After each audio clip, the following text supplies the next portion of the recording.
Olá pessoal, aqui é o Marcos Barbosa do Retratismo Podcast. Estou aqui mais uma vez com vocês, falando um pouco mais sobre fotografia.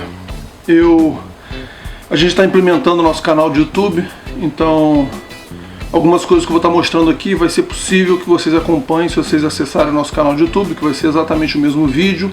Eu só vou colocar o áudio lá no nosso podcast. Vou dar uma incrementada, melhorar um pouquinho, colocar uma música. Mas alguma coisa que eu estiver mostrando aqui, eu vou descrever para que os nossos ouvintes do podcast possam entender, mas vou estar mostrando também. Então, se você se interessa em ver, em ter um pouquinho mais de contato visual do que eu vou estar falando, vai ser legal se você acessar a nossa conta de YouTube, que fica... Você vai lá no youtube.com e procura Retratismo Podcast, que você vai achar o nosso canal, assina lá pra gente, que vai ser super legal. Quanto mais assinantes a gente tiver, melhor vai ser o nosso movimento, tanto a nossa relevância, tanto no YouTube quanto na procura para o podcast. Quero mostrar para vocês um pouquinho por que eu estou falando muito sobre vídeo, sobre filme, fotografia de filme. Algumas pessoas devem estar perguntando assim, poxa, esse era um podcast que falava basicamente sobre fotografia digital. E de certo ponto, entre aspas, é verdade, porque eu comecei esse programa falando só sobre o que eu tinha na mão na época, que era a máquina digital. Falei um pouquinho que eu já tinha vindo do mundo analógico, mas na verdade o que eu tinha na mão era somente as máquinas digitais e eu estava acompanhando todo esse movimento. Mas o que eu queria falar é o seguinte: esse meu retorno progressivo para o mundo analógico tem uma razão, porque a partir do momento que você começa a experimentar fotografia, igual eu comecei, bastante tempo atrás, sei lá, 20 e tanto, 30 anos atrás, em que eu fazia minhas fotos com minha maquinazinha, com um filmezinho 35mm e tal, e eu mandava revelar tal. Isso foi melhorando. Quando meus filhos nasceram, eu investi muito mais nisso, e foi quando eu realmente peguei amor pelo negócio ao ponto de querer aprender a fundo. Eu resolvi ir a fundo e aprender mais e saber mais sobre a arte da fotografia. Entendi que era uma expressão artística, e aí de repente veio o mundo digital, que fez tudo ficar mais fácil. Quem tem filhos sabe exatamente o que eu estou falando. A vida é muito corrida, quanto menos fases dentro do seu workflow tiver, melhor. Então eu estava vivendo uma realidade diferente. Poxa, o mundo digital veio facilitar muito a vida da gente, e isso é verdade, facilitou demais. Só que recentemente eu estava fuçando mais e procurando estudar mais sobre fotografia, aprender mais sobre fotografia, e eu comprei alguns livros. Recentemente comprei um livro do Ansel Adams, que é um dos 3 livros que são mais famosos dele, que o primeiro é The Camera, que significa câmera, o segundo é The Negative, que é o negativo, e o terceiro é The Print, que seria a impressão. No caso, eu comprei o segundo filme, que seria o segundo livro, que seria o The Negative. E eu tenho aprendido bastante, tenho estudado bastante. E aí eu comecei a falar sobre filme, porque eu comecei a usar filme. Vocês sabem, eu comprei essa máquina aqui, a Mamiya C33, que eu falei no review que eu fiz esses dias. No episódio passado eu falei que eu ia estar fazendo um review, e eu realmente já postei no YouTube. Quem está acompanhando lá o nosso canal já viu o review que eu fiz dessa câmera, que é uma TLR, uma Twin Lens Reflex.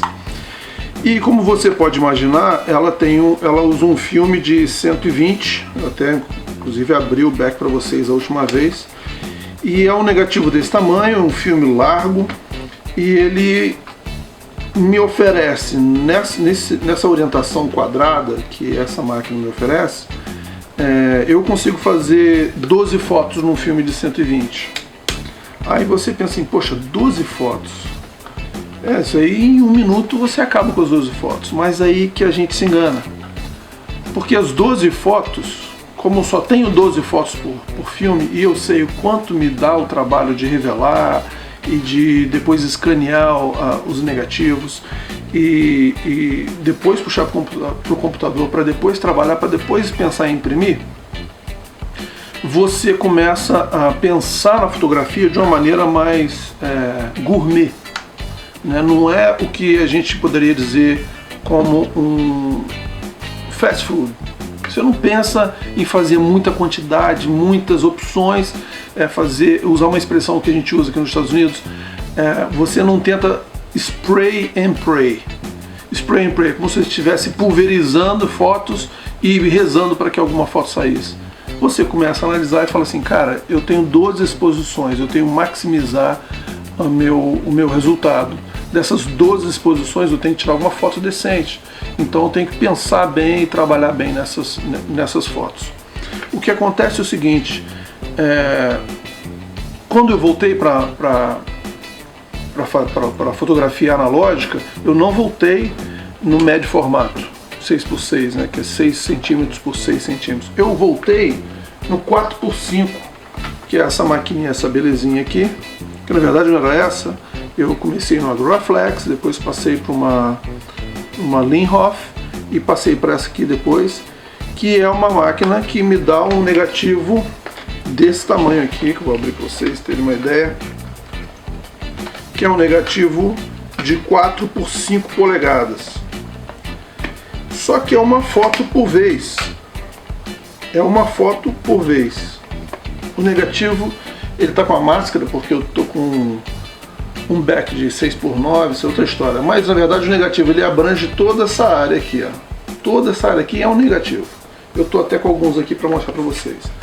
Só que essa máquina é uma foto por vez. Você põe ela no tripé, prepara ela toda, monta, ela vem toda desmontada, você monta, põe a lente no lugar, focaliza por trás aqui e coloca o cartucho com a foto, faz uma foto por vez. E isso realmente faz com que você diminua a velocidade bastante. E por que eu estou falando que isso é relevante dentro do mundo digital? Cara, é relevante porque faz com que você faça a sua fotografia de uma maneira mais consciente.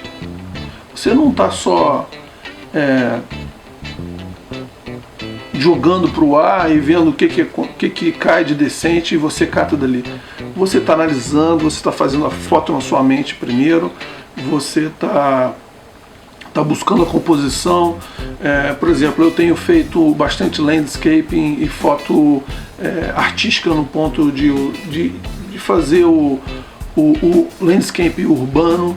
Então, às vezes eu passo por um lugar, estou dirigindo, vindo para casa, indo para o trabalho, eu estou assim, com as antenas ligadas e eu estou vendo o que tem de legal por perto, uma ponte, um viaduto, ou uma árvore, ou um banco, né, um bench na beira da estrada, ou dentro de um parque, e você está só pensando e analisando, e de repente pensa, poxa, hoje principalmente que eu fiz um caminho diferente voltando para casa, eu passei em frente ao Boomers, que é um parque de diversões que tem aqui na cidade, e tem um banco de praça assim, bem na beira da calçada, mas com um background bem legal, todo gramado tal, e um fundo interessante, logo atrás tem um aeroporto. Eu falei, cara, tá e a hora que eu passei era 6 horas da tarde, então pega o sol da tarde num ângulo bem legal. Eu falei, cara, é um lugar ideal para eu trazer alguém para fazer um photoshoot aqui.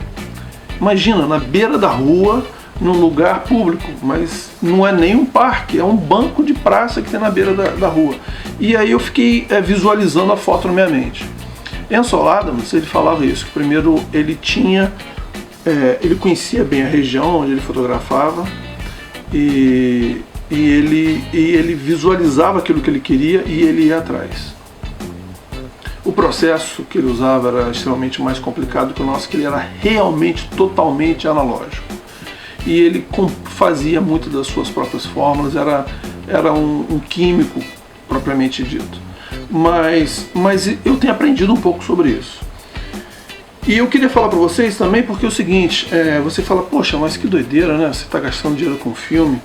Eu estou com alguns exemplos aqui. Esse aqui é o tamanho de um negativo, antigo negativo 35mm, tá? está em frente ao computador aqui, quem estiver vendo o vídeo vai conseguir ver um pouquinho o tamanho, né? Inclusive eu tenho aqui uma folha, só para você ter uma ideia melhor, deixa um pouco mais fácil de visualizar. Isso aqui são slides, né? São alguns slides que eu tenho numa folha de storage, né? de arquivo. E aí eu vou comparar para vocês o tamanho do negativo médio formato em relação ao negativo 35mm. Se você comparar, olha só quantos cabem dentro de um negativo de médio formato. Assim, é gritante, né? O negócio é realmente, a diferença é monstruosa. Deixa eu pegar o negativo, talvez dê para visualizar melhor. E você vê que pelo menos dentro do negativo médio formato deve caber umas 6 vezes ou 7 vezes, se você espalhar, o tamanho de um negativo de 35mm. Agora, se você comparar ao formato grande, que é o large format, aí a coisa toma proporções realmente escandalosas. Esse aqui é o negativo 4x5, quem estiver vendo o vídeo aí vai poder comparar, e esse aqui é o 35mm. Ou seja, um negativo de 4x5 polegadas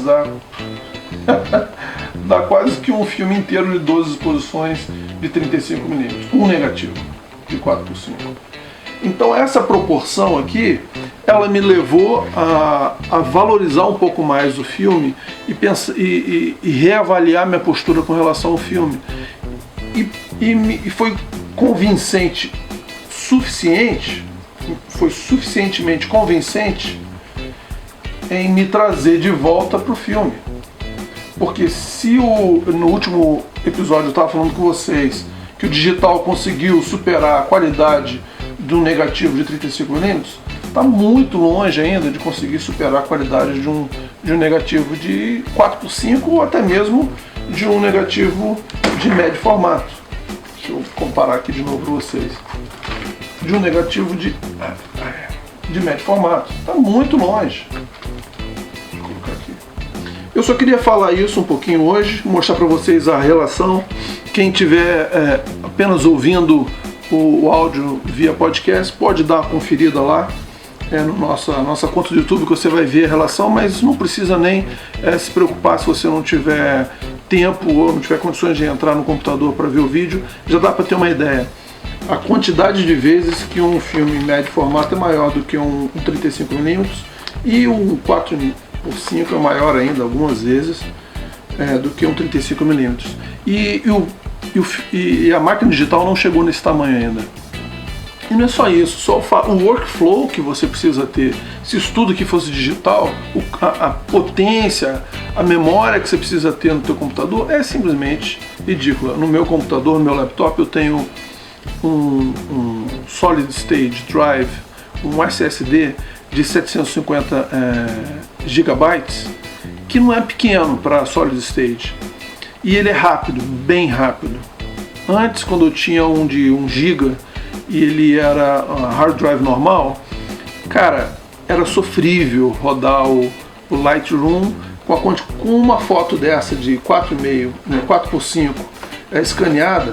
Você tem uma foto que vai te dar mais ou menos um arquivo de 1,5 GB, um arquivo de 1,5 GB. Cara, para abrir com um HD normal no computador era assim impraticável, demorado demais, era sofrível. E hoje em dia eu tenho um SSD, roda super bem, eu tenho um i7, né, um i7, um processador i7, e o computador é uma máquina, roda muito bem. E eu tenho algumas das fotos só escaneadas, as que eu acho que realmente eu vou imprimir. As que eu não vou imprimir, eu escaneio numa resolução mais baixa, só para ter no computador, para poder visualizar e ter uma noção legal. Mas esse arquivo todo que eu tenho aqui, cara, não dá para digitalizar isso. Eu tenho uma caixa desse tamanho assim, de storage, que a gente chama aqui, lotada de negativo 35mm e slides. Imagina se eu for escanear tudo isso. Cara, não vai ter lugar para guardar esse storage. essa quantidade de informação e só o trabalho de fazer tudo isso. Acho que eventualmente eu vou estar fazendo uma foto e outra que eu quiser postar na internet e tal, que eu quiser reimprimir. Mas eu só queria falar isso para vocês. Hoje é um episódio curto. Talvez eu trouxe, inclusive aqui, estou aqui com a minha D600 na mão para dizer que eu não abro mão do meu equipamento digital. Essa aqui é uma D600 com uma lente 28-300 também da Nikkor. Eu adoro essa máquina, sensacional, faço vídeos com ela de altíssima qualidade e fotografia de ótima resolução. Não abro mão do meu equipamento digital, inclusive eu estou filmando agora com a D7000, excelente, a máquina é excelente, mas eu tenho usado somente para trabalho. Eventualmente hoje, por incrível que pareça, ontem quando eu estava no aniversário do meu sobrinho Alexandre, que ele inclusive já gravou com a gente um tempo atrás, eu fiz as últimas fotos do último rolo que eu estava na Mamiya C33 e eu fiquei, cara, tá para chegar uma nova câmera no sábado aqui em casa, também de médio formato. Eu falei, não vou botar filme na Mamiya não, mas eu não quero ir para o trabalho sem nada. Aí eu peguei a D7000, levei para o trabalho e fiz algumas fotos lá. Então eu não tenho nada contra o digital, pelo contrário, adoro o meu equipamento digital, mas eu acho que um passo a mais dentro da sua fotografia, da maneira como você vai desenvolver a sua fotografia, é você experimentar filme. É uma dica que eu deixo para vocês aqui. Eu ainda vou estar falando mais sobre filme, mas com certeza de uma forma aplicável ao mundo digital. Vou estar falando sobre impressão, sobre scanner. Eu desejo a todos uma ótima semana. Se vocês quiserem nos acompanhar na Social Network, no Twitter, você consegue nos encontrar no @retratismopcast. Pode me acompanhar por lá. Eu também tenho Marcos Barbosa, mas eu praticamente só uso o do podcast, o Twitter do podcast. Mal uso, né? Muito pouco eu uso, estou aprendendo ainda a colocar essa realidade no meu workflow. E também, se quiser nos acompanhar no Facebook, tem a nossa fanpage, né, a nossa página do Retratismo Podcast, que é Retratismo Podcast dentro do Facebook. Só procura lá que você consegue nos achar. Também temos o grupo do Retratismo Podcast, procura lá que você vai interagir com algumas outras pessoas que têm nos acompanhado. E também quero dizer, se você nos acompanha no iTunes, que você possa ir lá, dar um review pra gente, né, fazer uma resenha e nos qualificar lá com 5 estrelas. Isso ajuda bastante. Se não quiser escrever resenha, mas se pelo menos for lá e clicar, poxa, esse podcast eu curto, Retratismo Podcast dentro da loja do iTunes, você vai lá, clica 5 estrelas, nos ajuda bastante dentro do ranking dos podcasts. Desejo a todos uma boa semana, a gente se fala no próximo e um grande abraço para todos.